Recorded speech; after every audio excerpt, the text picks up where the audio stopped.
So, Neil, look, we've heard it all before from Sturgeon, haven't we?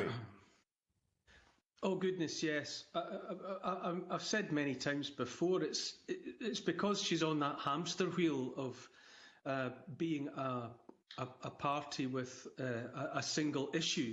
She exists. The SNP exists to push for the breakup of the union. So she's got no alternative. But it's becoming increasingly ridiculous. In many ways, she makes me think of, the famous Japanese soldiers, lost in the jungle, who were left, fighting the war for 30, 40, 50 years after it was finished. It was the war was over in 2014. That was the high water mark. That was the referendum on Scottish independence. There was a resounding victory for the majority of Scottish people who said, as has always been the case, as always was the case, as always will be the case, that they want to remain part of the United Kingdom. But the SNP have no alternative. They have no option but to continue to pretend that anybody wants independence. And they are a minority party pushing a minority issue.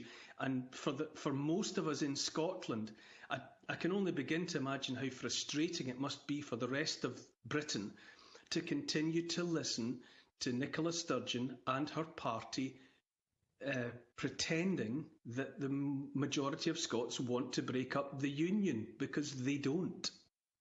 And so she has to do this tomorrow, doesn't she, Neil, to try and prove to her party that she has an action plan.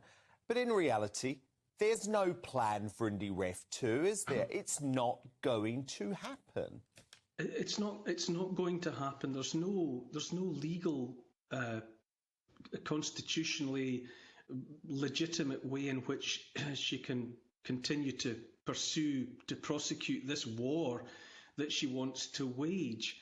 But Dan, when I think about it, the truth is the world has changed in the last couple of years. We've all been through an undeniable shift. There's been a kind of the tectonic plates have moved. There has been a paradigm shift. The world is a different place.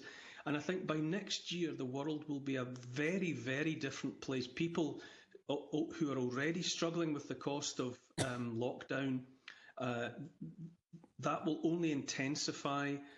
And as people are struggling to cope, to pay bills, to pay mortgages, to pay rent, to put food on the table, to stay in jobs, to stay in employment, all of the rest of it, in that atmosphere, which is inevitable, the last thing that anybody will want is the upset of a referendum.